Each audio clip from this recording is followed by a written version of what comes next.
my name is Tom Sawyer. I don't want to be no doctor or no lawyer. Fishing by the river, that's the only place to be. I want to be free sitting under a tree, that's me.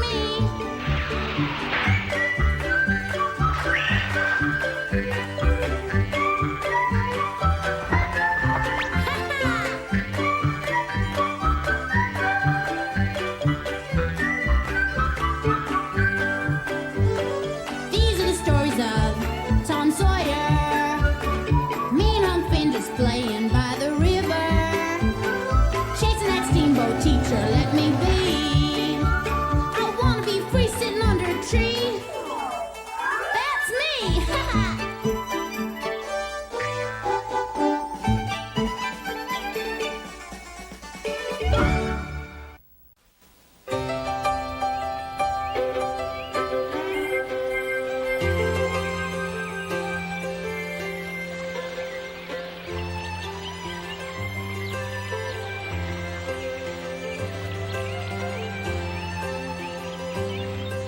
I always thought that going to school at any time was bad enough, but in the spring it's purely torture. Now, I know that a feller has to get educated and all that, but when the weather gets warm and the river starts to swell with the spring thaw, it gets awful hard to ignore the sound of that old side-wheeler's whistle. Jiminy's, that sure makes a feller hanker for adventure. By jingo, Tom, I think you got old Warrior. That's it, keep his head up. Yeah, yay! That's him, all right. That's old Warrior for sure.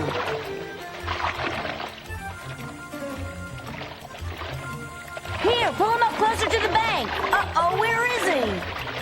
That's it, get him in your hat. Look out, you're gonna lose him. Oh, Tom Sawyer! Sleeping again. He's gonna get it. Well, just what did you think you were doing? I thought I was fishing, sir. Step up here, young man, this very instant. Don't let him buffalo you, Tom. Never.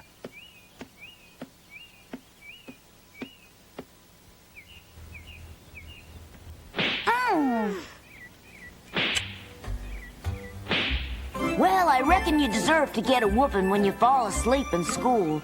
But it sure is hard to stay awake when the teacher's talking about arithmetic and Summer's winking at you right around the corner.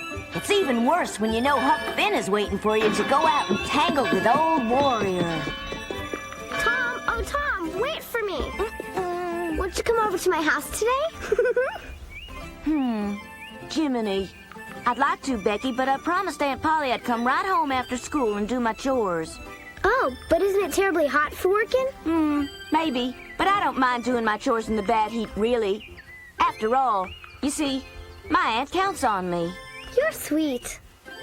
I sure hated to lie to Becky like that, but there's one thing I found out in this life. You just can't explain to a girl about fishing. Every time you try, they just pester you to death. They can't seem to help going on about it. Even nice girls like Becky. Huck!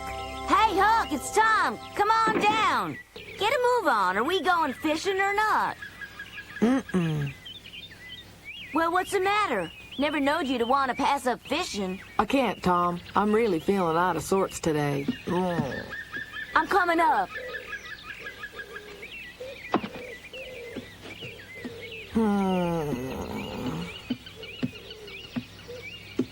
What's wrong, Huck? Tom, Yes, Huck? I'm dying. You have a fever?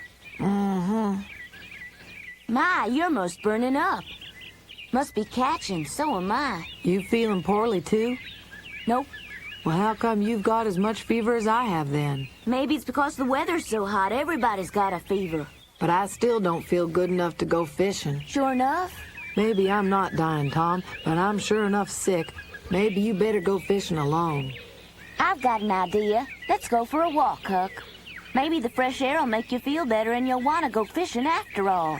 Wouldn't that be better than just lying around in bed feeling sorry for yourself? That's probably true, Tom. Does that mean you're coming along, then? I reckon not. Say, maybe what you need is some elixir. Beg pardon? Aunt Polly's painkiller can cure anything. What? Cured Sid of the collywobbles overnight. Maybe we better talk it over. Yeah, I'll be right back. Aunt Polly's painkiller was just the ticket to bring old Huck around, and I knew just where she kept it. There's no way a body can stay sick after taking a swallow of that. It tastes horrible. Hi, Tom. What are you doing, huh? Uh-oh.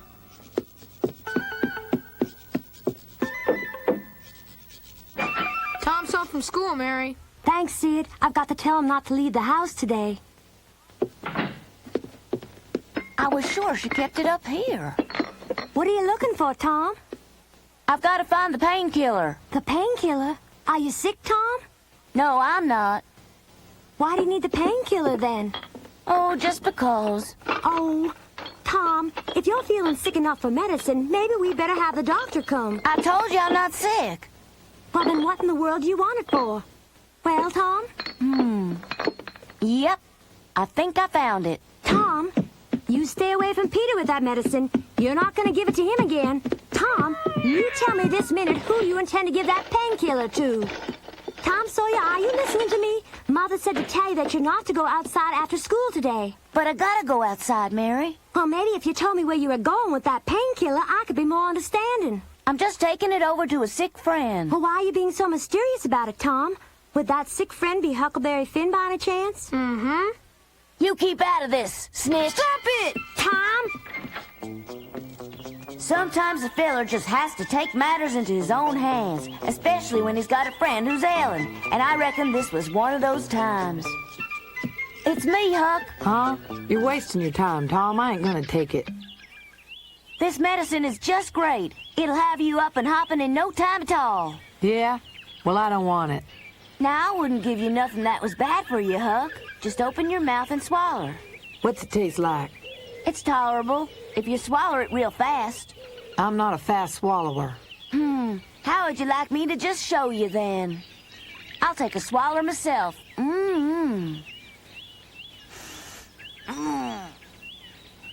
Now there's a right and a wrong way to do this. Here's the best way. Down the hatch.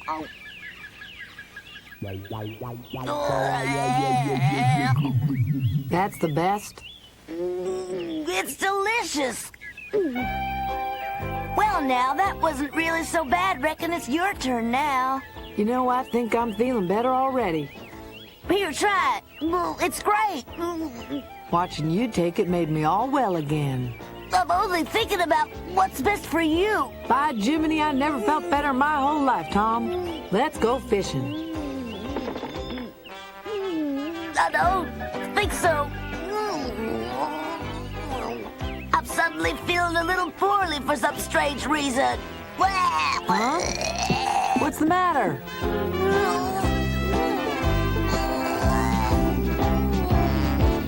About the time all this was going on, Aunt Polly was coming home from the church hall with a hired man, Jim. She'd been helping to decorate the hall for the social Saturday night, and what with the heat and all, I reckon she felt a little poorly herself. You came home early, Mother. Are you feeling all right? Of course I'm all right, dear. I just feel a little tired from this heat. Oh. Mother, what is it? Oh, it's nothing, dear. Just let me sit down. You never should have gone out in this heat. Hey there, Aunt Polly. You know what Tom did? Where's Tom? He's outside playing. That's not quite right. He's gone to look after a friend who's been feeling poorly. Oh? Who is this sick friend? I don't seem to remember. Tom has so many friends, you know. I remember, Mary. Ask me. Well, who is it? Huckleberry Finn. Oh, I don't think so. Oh, you don't have to cover up for him, Mary. I know that Tom keeps company with Huckleberry Finn the minute my back is turned. I'm sorry. It's just that poor Tom was so concerned about his friend, Mother. I wonder if it's true. I'm sure it must be true, Mother, because he took the painkiller along with him. Oh, my. Mary? Yes? Would you mind fetching Dr. Mitchell for me? I'm not feeling very well at all today. Yes, Mother. Say, you know what? Why don't I go get Dr. Robinson instead? Dr. Robinson? I've heard that his methods are very modern and up-to-date. Dr. Mitchell's always been up-to-date enough for the Sawyer family. Maybe we could just talk about it a little bit more, Mother. There's nothing more to talk about, Mary. Dr. Mitchell's been our family doctor ever since you were born. I can't imagine why you'd want me to change to that young Dr. Robinson. Why, land of Goshen, he's not much older than you are. Everybody knows that Dr. Mitchell's been drinking too much lately. That's enough. I'm surprised that a daughter of mine would repeat such a story about anybody. My poor stomach.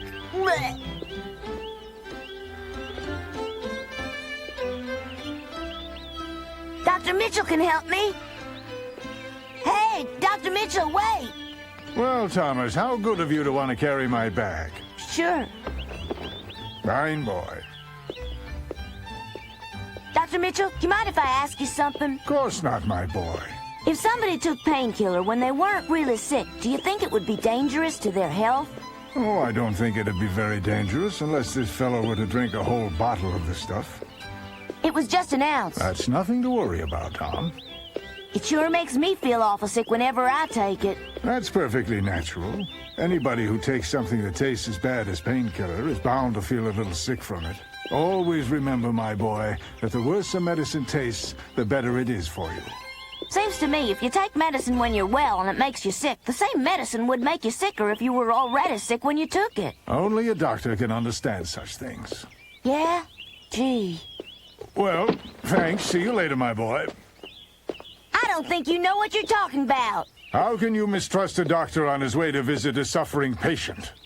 What suffering patient do you mean? What? Do you mean to tell me that you haven't heard about it yet? Haven't heard about what? Your Aunt Polly is very ill, and her hired man Jim came to fetch me. Huh? Aunt Polly?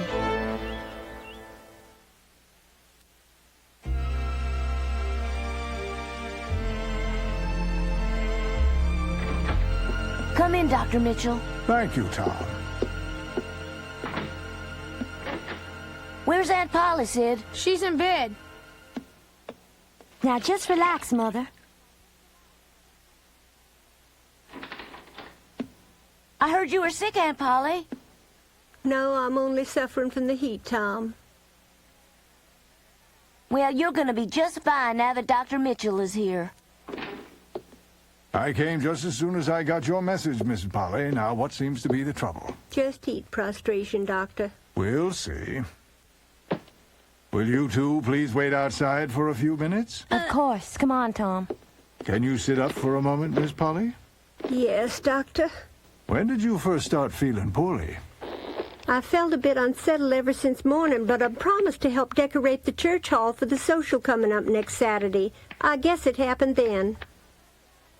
This is the first time I've ever seen Aunt Polly sick, Mary. I sure hope she gets well soon. I know. We'll just have to wait to hear what Dr. Mitchell has to say. Gee, Mary, who's gonna cook our supper for us? That's right. Aunt Polly won't be able to. I will. I intended to anyway because Mother was supposed to be working at the church all day. I like the way you cook. Are you gonna make our breakfast as well? I suppose so if Mother isn't Good. any better. Will you make pancakes for breakfast, Mary? Of course, if that's what you want. I like sour milk pancakes with lots of butter and blackstrap molasses. All right, Tom. Maybe you can even make us some strawberry shortcake for dessert tomorrow night. That'd be nice. We could even have chicken and dumplings with gravy. Wow. Don't you think we should check with Mother about that first? Well, sure. When she gets well, that is.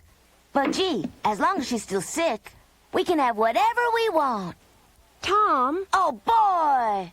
What's wrong? doesn't it mean anything to you that Mother loves you and Sid as much as she would if you were her own sons? Yeah, sure, Mary. Then how can you be so happy when she's so sick? Don't you even care, Tom? Well, yeah. I care an awful lot about Aunt Polly. Well, I don't believe you, Tom, 'cause it's your fault that Aunt Polly's sick to begin with. Why my fault? You know it's true. You're the one she's always worrying about just because you get into trouble all the time. You don't see me or Mary sneaking off to go fishing with Huck Finn or falling asleep in school or chucking cornbread at Miss Watkins' goat. Well, I'm afraid I have to agree with Sid this time, Tom. Oh, Dr. Mitchell.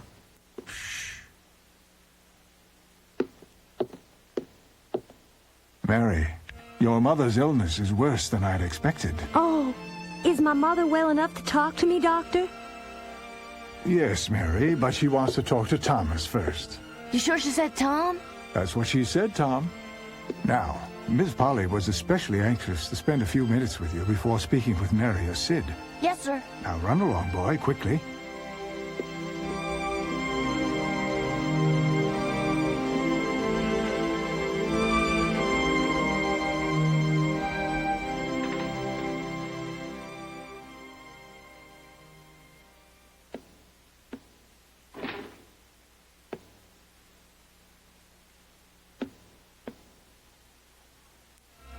Aunt Polly? Are you awake, Aunt Polly?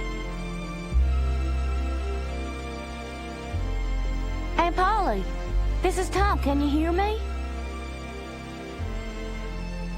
Yes, Tom, I hear you. Now then. Mary and Sid, I'm terribly sorry to have frightened you. Yeah? But you see, it was Miss Polly's idea. Shh. Your mother wanted Tom to think that she's sicker than she really is. And maybe that would frighten him into behaving himself from now on. Then she's all right? Hey, now don't you go worrying about her, Mary. Oh? Your mother just spent too much time and energy making decorations for the church, and she needs a few days in bed to get her strength back, that's all. Sit down and talk to me for a minute, Tom. Yes'm. It's time to talk about your future, Tom. You have to give some thought to what kind of man you want to be. I won't always be around to guide you. My days are numbered on this old world. I can sense in my bones the end is near. You'll be just fine. Dr. Mitchell is here. Dr. Mitchell can't do much, Tom. Nobody can do very much when a person's time on Earth is just about all used up. I can't help worry that I didn't do my duty with you. What's to become of you after I'm gone? You mustn't talk about such things, Aunt Polly. You mustn't. Oh, you're not going anywhere. I wouldn't be worried about it if I could be sure that my life meant something to somebody whose welfare was my responsibility and who'd behave himself like a civilized person when I'm no longer around. Maybe my example will inspire people to be kind to each other from now on. I've already started to follow your example, Aunt Polly. My friend Huck was sick, so I took him some painkiller. Are you saying that Huckleberry Finn took it? No, ma'am. I didn't think so. It's very hard to make a child take something that's good for him. It's pretty bad, all right. Oh, my time is coming close. Oh. The time is drawing near when you won't have to worry about me anymore. Gee. Oh, Tom, give me your word that you'll stay out of mischief from now on. You look much better now than you did when you came home, Aunt Polly. Don't try to cheer me up now, Tom. Just stay here beside me. I really mean it. No. Let me feel your forehead. It's really bad, isn't it? Feels pretty cool to me now. Nonsense, I'm gravely ill. Hey, I think your fever has gone away, Aunt Polly. Oh, how can you make light of my suffering? Oh. I wouldn't do that. But you know what? Maybe Dr. Mitchell made a big mistake. He was pretty tipsy coming here today. Oh, Tom, just let me pass away peacefully, please. Pass away? Oh, yes. I just can't abide the pain and uncertainty of being disappointed by the people I love any longer. Can I do anything to stop your suffering any? How is that again, Tom? Oh, Tom, I'd give anything to believe you'd put yourself out to relieve my suffering, but no. I promise I would. Oh? I don't want you to suffer anymore. I just want you to get well. Come on, Aunt Polly, please. Oh. Tell me what you want me to do, Aunt Polly, and I promise I'll do it if it will just make you get better. I'll go in peace if you'll promise to behave. Go in peace? You mean die? Yes, Tom. No, I'll never behave if it means you would go away from us. Oh. You're the only mother I can ever remember having, Aunt Polly. Tom, oh, Tom. Darling, there.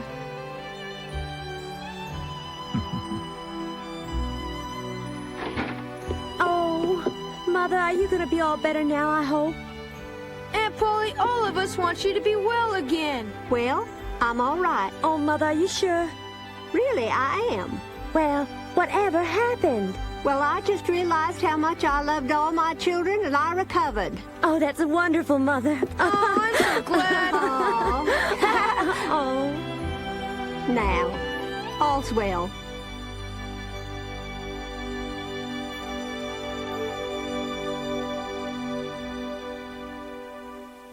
Well, I want to tell you, it plumb wore the stuffings out of me dragging Aunt Polly back from the edge of the grave, so to speak.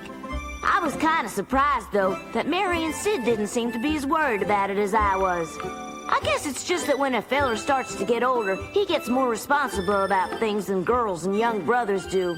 Yep, that must be it.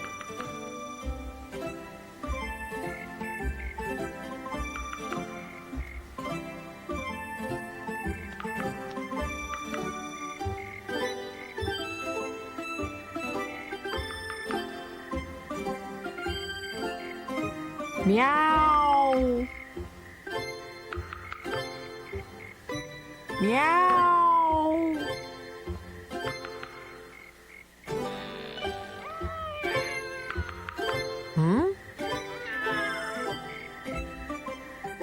I wonder what I said. I like you too, Peter, but I came for Tom.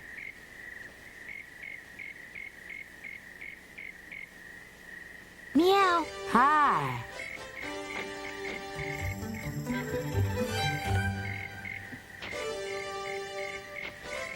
You must be feeling better. Sure am, and I owe it all to this. The painkiller?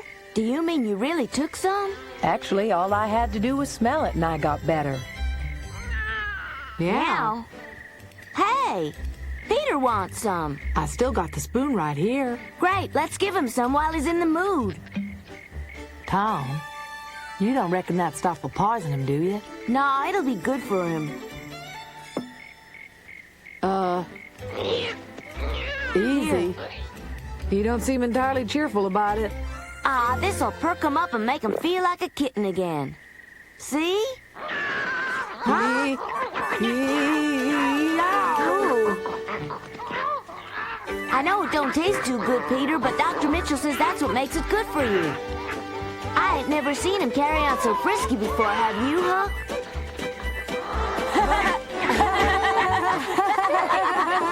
I think he really likes it, Tom. You know, I think he does too.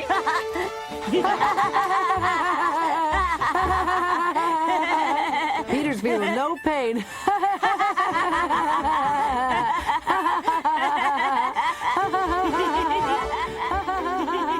Well, sir, after all the fussing and carrying on was done, old Peter was more chipper than I ever seen him before. So I reckon Aunt Polly's painkiller really does work after all.